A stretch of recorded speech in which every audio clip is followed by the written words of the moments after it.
¿Qué tal, amigos? Buenos días. Hoy en tu programa Opinión al Día tenemos un invitado especial. Antes debo mencionar que en la provincia de Chimborazo una temperatura agradable de aproximadamente 14 grados centígrados con tendencia a subir hacia los 27 grados centígrados. Un sol radiante en toda la zona centro del país. Mi estimado Edgar, buenos días, bienvenido. Gracias por la oportunidad que me dan de conversar con usted. Un saludo afectuoso a todos los que miran este programa, que escuchan. Vamos a conversar un tema interesante el día de hoy, a la orden. Mi estimado Edgar, gracias por haber aceptado la invitación. Hoy en nuestro análisis político, ¿cómo puede usted visualizar la situación actual que atraviesa el país? Bien, ayer hemos visto un show, un espectáculo, esto de las primarias, una clara muestra de que a nivel de política estamos nosotros en la era de 500 años atrás, estamos atrasados completamente. Aquí la derecha, la izquierda, el centro juegan de acuerdo a las conveniencias. Tenemos casi una veintena de candidatos, de precandidatos a la presidencia del país. La gran mayoría personas descalificadas para dirigir el país, excepto, salvo honrosas excepciones, pero la gran mayoría no está calificada para administrar el país, para dirigirlo. También hemos notado pues, de que ha existido no la cultura política de partido, porque a última hora se han estado tratando de alquilar partidos políticos para lograr ser candidato. Esto muestra de que los partidos políticos son una institución organizada por comerciantes que luego lo alquilan, lo rentan, lo prestan de acuerdo a su conveniencia, y eso no es la idea. Los partidos políticos deben de tener ideologías, principios, plan de gobierno, que esos son los requisitos para ser un partido político. ¿En qué momento el candidato adopta toda ese plan de gobierno del partido, esa ideología? No, sencillamente no tengo partido, yo te llamo, eres el candidato y nunca he estado en ese partido político y ya, son candidatos. Pero hay que entender también que esta primaria, que es una payasada, es el primer filtro. De aquí, dentro de unos días, tiene que ratificarse en el Consejo Electoral, tienen que ir los precandidatos a inscribir no su candidatura, sino a inscribir la decisión de haber aceptado esa precandidatura. No existen candidatos, sino precandidatos. De esa casi veintena de candidatos, por ejemplo, el de la lista 11 será descalificado porque no está en la lista de los partidos que tienen que eliminarse. Entonces, ese candidato es un payaso que está simplemente haciendo el teatro, pero después se van a declarar víctimas porque no van a poder ser candidatos porque la ley les prohíbe, tanto el de la lista 11, el de la lista 9 y el de la lista 4. Los tres candidatos, esos quedan descalificados. Esto es un show. Ahí tenemos tres menos. El de la lista 5, que es de la Revolución Correísta, bueno, ellos se quedarían, aunque la lista 5 desaparece como partido, pero como están en alianza con la lista 1, el señor Jairala, ellos serán candidatos, pero como partido 5, eliminado. Y la lista 7, que ya fue descalificado también, recordemos que el Código de la Democracia es claro, dice que tiene que tener mínimo el 4% de la votación electoral de las dos últimas elecciones, cosa que no tuvo la lista 7, y el panorama pues se nos pone un poco dramático, porque quedaríamos quizás al final con unos 10 o 12 candidatos a la presidencia, casi todos malos, y es lamentable. Nos toca a los ecuatorianos en el año 21, dentro de unos meses, elegir entre el menos malo, y estamos entonces fregados. ¿Por qué?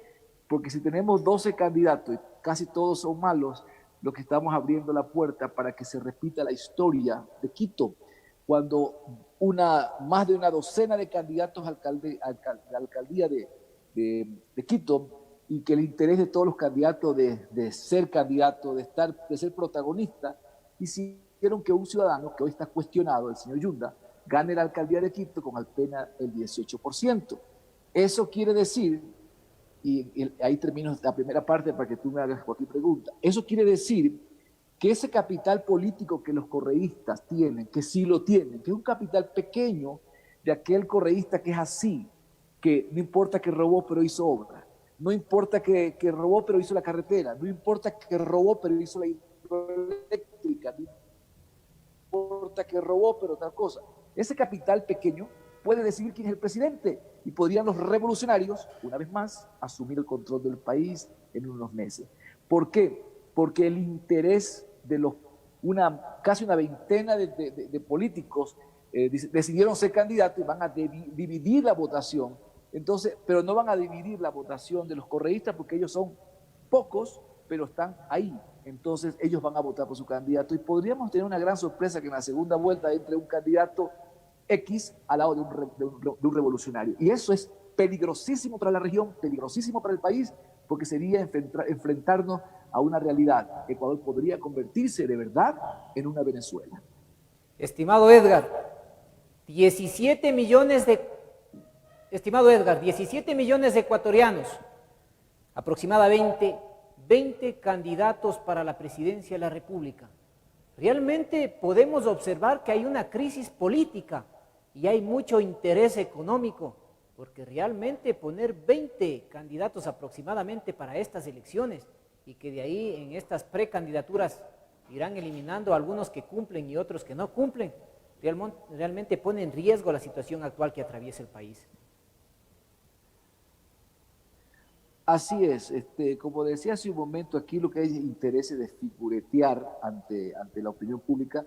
Mucha gente quiere ser candidato solamente, sabe que van a perder y que van a perder de una forma espantosa, con un porcentaje vergonzoso, pero la idea es ser candidato y tener en el currículo ex candidato a la presidencia, ex candidato a la vicepresidencia, y eso es una situación bastante penosa. Aquí no se está trabajando por el bien del país. Los candidatos o los líderes, entre comillas, trabajan al cálculo. El señor Nebot no fue candidato porque sencillamente no quiso, sino porque no tenía los números y como visionario que sí es, sabía este escenario. Entonces, perder entre una veintena de desconocidos, veintena de personas sin capacidad para dirigir el país, es espantoso, porque aquí lo que estamos viendo es que se está polarizando la votación con un pequeño porcentaje los correístas y con un pequeño porcentaje una derecha que tratará de pelear en la segunda vuelta. Y eso es lo lamentable. Pero esperemos qué pasa. Lo duro va a ser en esta semana cuando los partidos políticos comiencen a buscar llenar las listas para candidatos a la Asamblea Nacional, Parlamento Andino y Provincial y los del extranjero. Ahí vamos a ver, vamos a notar cómo comienza otra vez la farándula a actuar, cómo los líderes comienzan a contratar a artistas, actores, bailarinas, payasos, cantantes para que llenen. ¿Y qué vamos a lograr con eso? Otra asamblea servil, inútil, como esta, que tiene apenas el 2% de aceptación, y eso es vergonzoso en una democracia, el 2% de credibilidad, y involucrados todos ellos en temas de uso de los hospitales como cuota política dado por el gobierno. Entonces tenemos una asamblea vergonzosa, alarmantemente corrupta, y donde el 80% se va a reelegir y el otro 20% con seguridad los líderes pondrán a payasos, bailarines y futbolistas otra vez. Entonces Estimado el escenario Edgar, que tenemos el 21 es triste, ¿no? Dentro de este proceso podemos observar que hay personas de candidatos con procesos judiciales. Realmente es una vergüenza para el país. ¿Qué es lo que verdaderamente dentro de tu análisis está pasando, estimado amigo? He dicho durante 13 años, que es el tiempo que tengo haciendo análisis político, conversando con ustedes por este medio, desde esta ventana, el problema número uno del Ecuador no es la salud, no es la falta de trabajo, que por cierto de los casi 8 millones de ecuatorianos en capacidad laboral, hay más de 5 millones de ecuatorianos desempleados y subdesempleados. Más grave el problema del Ecuador no es eso, no son las escuelas ni los hospitales, el problema número uno del Ecuador es cultural.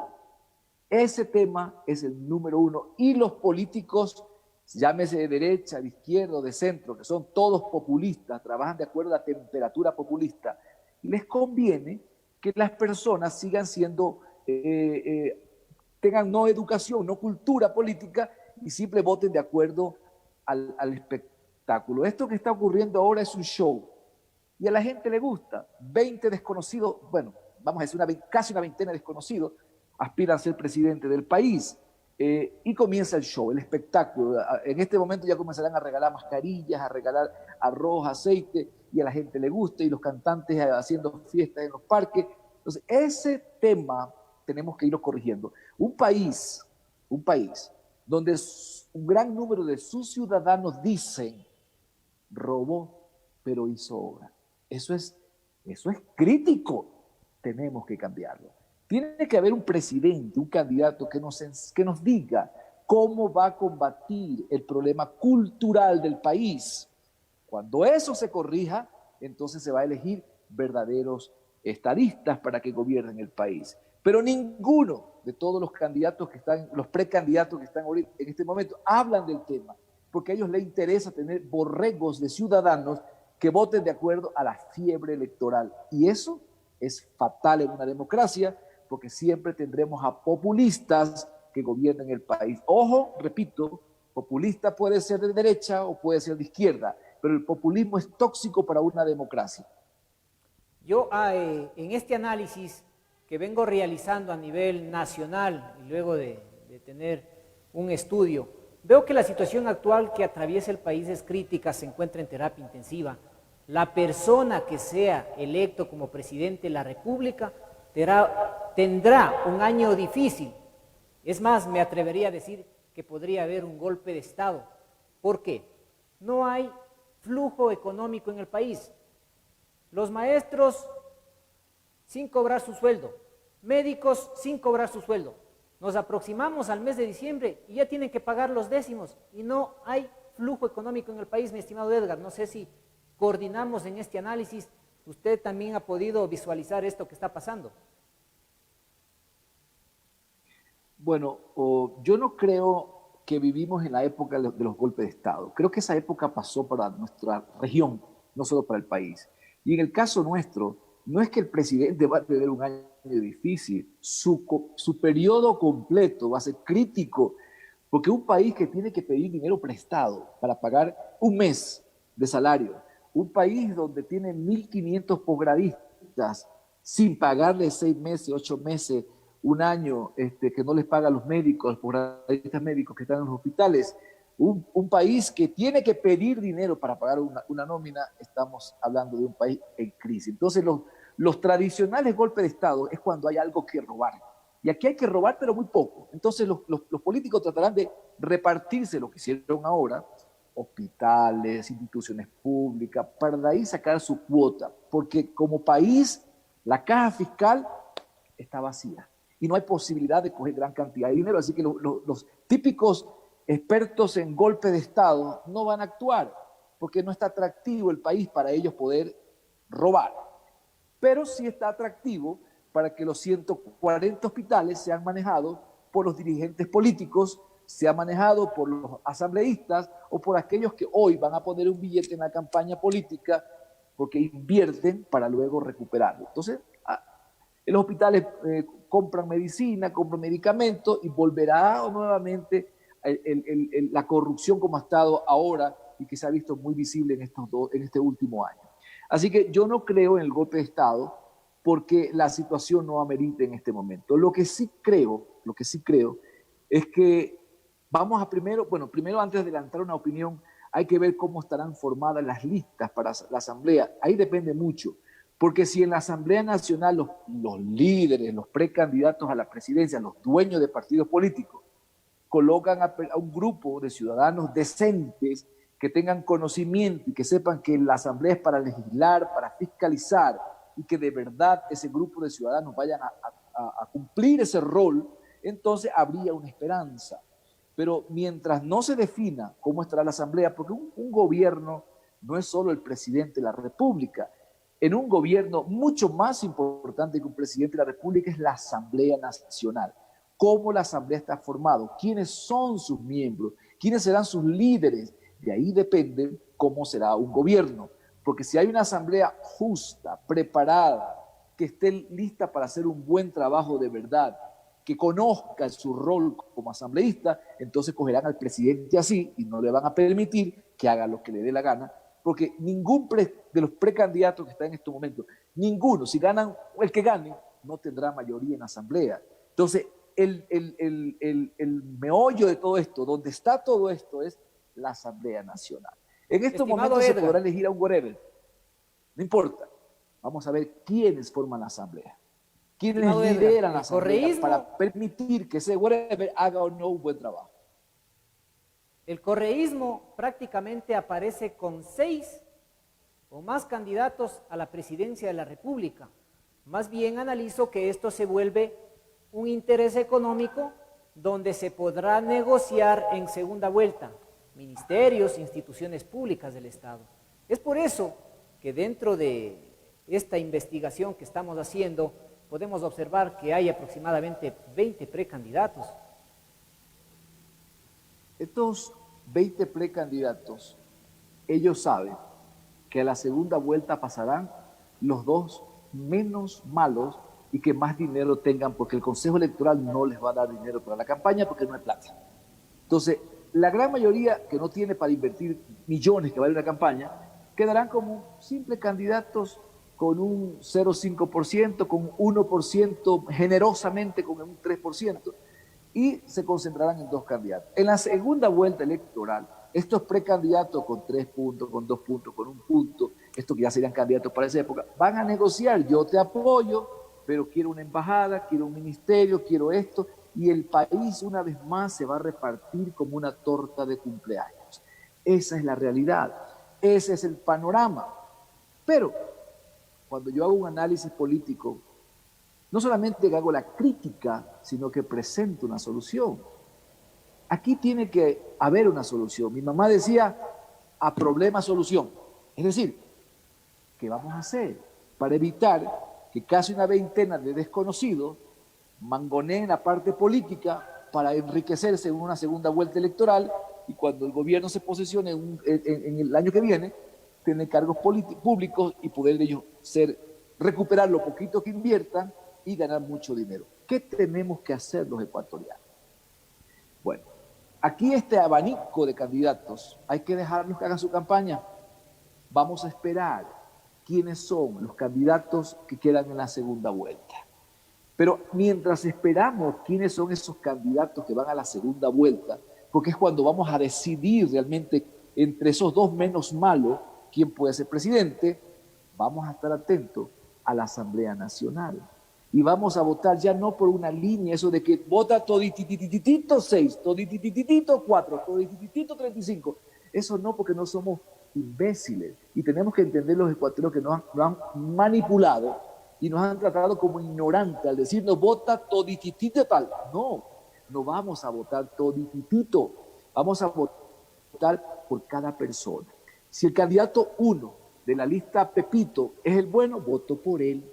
El de mi provincia es de otro partido, pero es bueno, pues voto por él. Es decir, tenemos que, y ese va a ser mi rol en este proceso electoral, de empezar a instruir al ciudadano cómo tiene que votar, para que en la asamblea no lleguen toditititos de la línea tal, porque ahí entran los payasos y las bailarinas y los actores y todo ese tipo de cosas. Hay que tratar de todo ese mar de candidatos a la asamblea. Nosotros los ciudadanos tenemos que empezar a hacer un rol importante e histórico, votar por nombres, por el nombre de un candidato, aquel candidato que yo he escuchado, que ha hecho algo, que tiene una preparación, que está listo para el rol de fiscalizar y de legislar. Entonces vamos a votar así. Entonces tenemos una lista, recordemos, si vamos a elegir, por ejemplo, a dar un ejemplo, 5 parlamentarios andinos. Nos gusta el primer candidato de la lista X, voto por él. El segundo de la lista es de la lista Z, voto por el de la Z. El tercer candidato es el de la lista M, pues voto por la lista M. No votar todo en plancha, sino elegir ciudadanos que nos representen.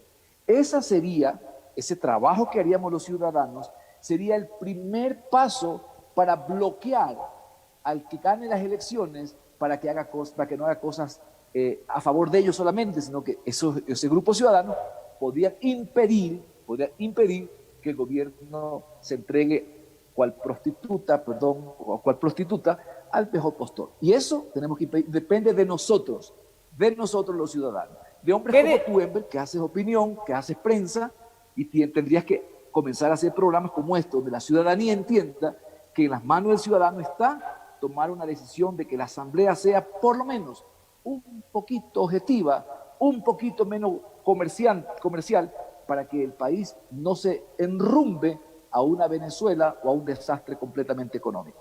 Yo creo que esta pandemia ha servido para que las personas nos preparemos para elegir y ser elegidos.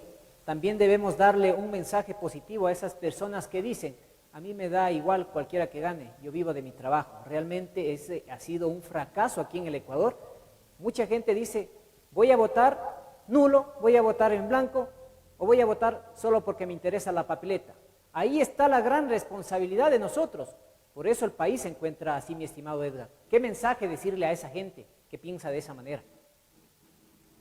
Elliot West, Premio Nobel de Paz, 1982, dijo algo, una frase que para mí ha sido como un rezo laico en mi vida como analista y como político. Él dijo que la indiferencia era el peor enemigo, que la indiferencia ayuda al opresor, no al oprimido. Nosotros somos un pueblo indiferentes. Mientras no nos tope el bolsillo, no hacemos nada. Y la gente no entiende que si usted pierde el trabajo, es porque el empresario que le daba el trabajo no tuvo el apoyo del gobierno, no pudo exportar, no pudo producir, porque el gobierno no le dio las facilidades y el hombre se fue a la quiebra. Usted pide su trabajo porque trabaja en el Ministerio de Salud, por ejemplo, pero lo perdió porque el gobierno tiene que hacer recortes debido a que la economía es mala. Todo ciudadano está involucrado en la parte política, todo, y tenemos que actuar, no podemos ser indiferentes, tenemos que ser muy prácticos en esto y decidir con el voto, ir a votar, pero insisto, votar inteligentemente. Por ahora yo no he hecho un análisis en los últimos días, porque he esperado que pase este momento de cuántos candidatos hay, que aún no está claro, pero esta semana va a ser clara en tener idea de cuántos candidatos van a ser realmente, para ver el escenario, con quién podemos trabajar, a quién podemos apoyar, a quién podemos desenmascarar para que el ciudadano no vote. Y en lo personal voy a esperar quiénes son los candidatos a la asamblea. Ahí está la clave. ¿Quiénes van a la asamblea? Y depende de eso haremos una lista para instruir al ciudadano, mire, esta es la mejor forma de votar, este es malo, este es bueno, para por lo menos lograr que nos enrumbemos a un camino neutral, no a un extremo así. Así que por ahora esperemos solo eso, y insisto nuevamente, el ciudadano tiene que dejar de ser indiferente. ¿Cómo mejorar estos actos de corrupción y narcotráfico que están enquistados en el Ecuador?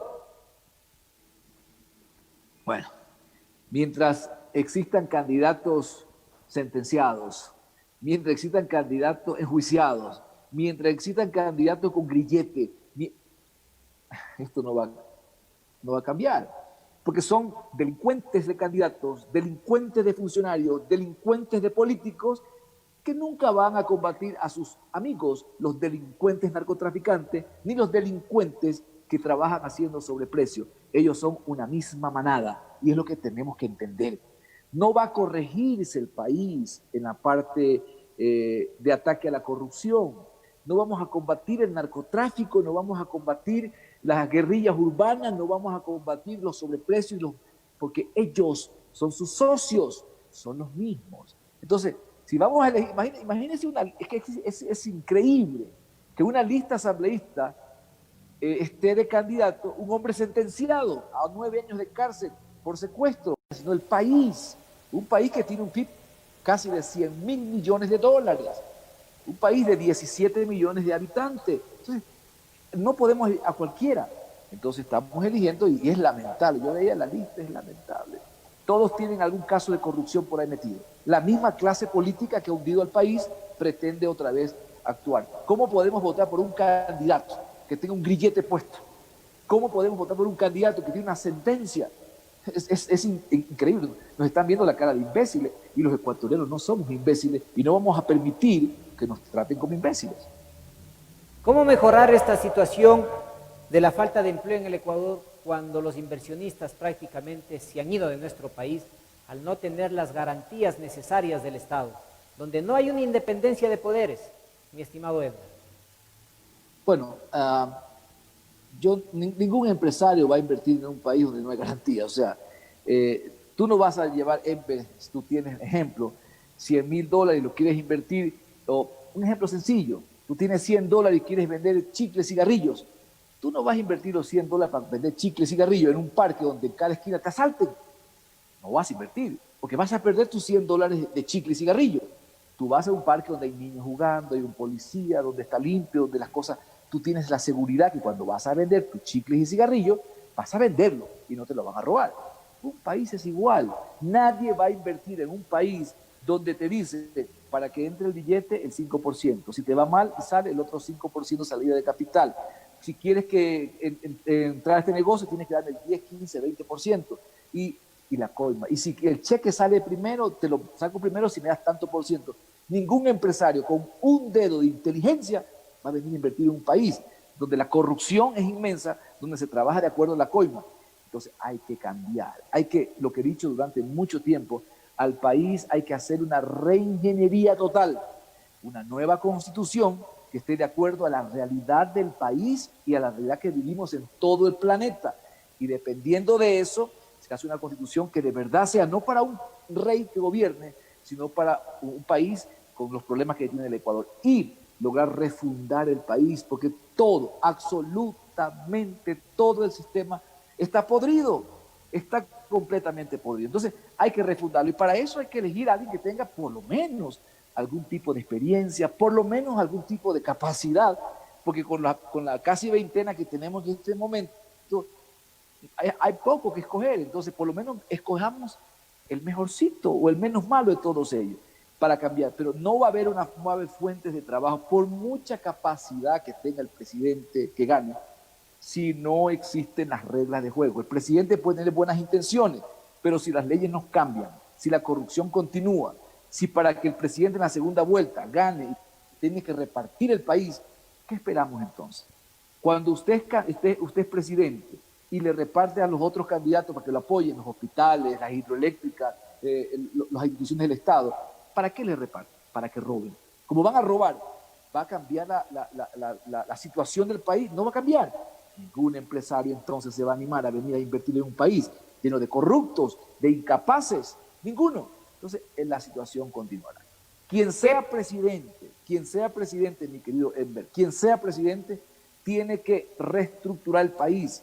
Asamblea constituyente, que disuelva la asamblea, convocar a una asamblea constituyente, crear nuevas leyes y volverse a reelegir. Es decir, lo que hizo Correa en el 2007, disuelve asamblea, llama a una asamblea constituyente, se crea una asamblea y se vuelven a presentar elecciones. Eso se lo puede hacer en menos de un año.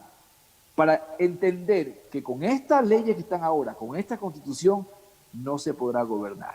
Y nadie vendrá a invertir, ni los nacionales, ni los extranjeros. ¿Qué pasará con el Ecuador con este sobreendeudamiento con China, estimado Edgar? Bueno, una de las cosas que un presidente, ya no vamos a decir los que están en candidato, porque hasta ahora no veo quién puede hacerlo, pero lo que un presidente en Ecuador debería hacer primero, hacer una investigación sobre la deuda externa que tiene el país, externa e interna. Primero hay que hacer una fiscalización de toda esa deuda, para saber la deuda legal y la deuda ilegal. Muchos préstamos se quedaban en el camino y mucha plata se la volaron, por eso el país despilfarró en su mejor bonanza económica, se robaron más de 70,000 millones, ojo con el número, más de 70,000 millones. Entonces hay que hacer primero una auditoría, esa es la palabra correcta, una auditoría de la deuda para saber cómo estamos endeudados, qué tan legal o ilegal es la deuda, qué podemos asumir y qué podemos pelear en los tribunales. Entonces, primero hay que hacer eso y luego renegociarla. Lo que el ministro Martínez ha hecho en estos últimos días, semanas o meses sobre la renegociación de algo de la deuda ha sido acertada, pero hay que hacerla global. Es decir, colocar un grupo de expertos en economía, los mejores ciudadanos, que hay algunos buenos en el país, para que se encarguen de, como presidente, sería eso hacerlo, que una renegociación de la deuda íntegra para saber cuánto debemos, qué hay que pagar, qué no hay que pagar. Eso es lo primero que hay que hacer. Y el caso de China, pues aquí la deuda ha sido, y ahí es la parte ilegal que podemos llegar a los tribunales.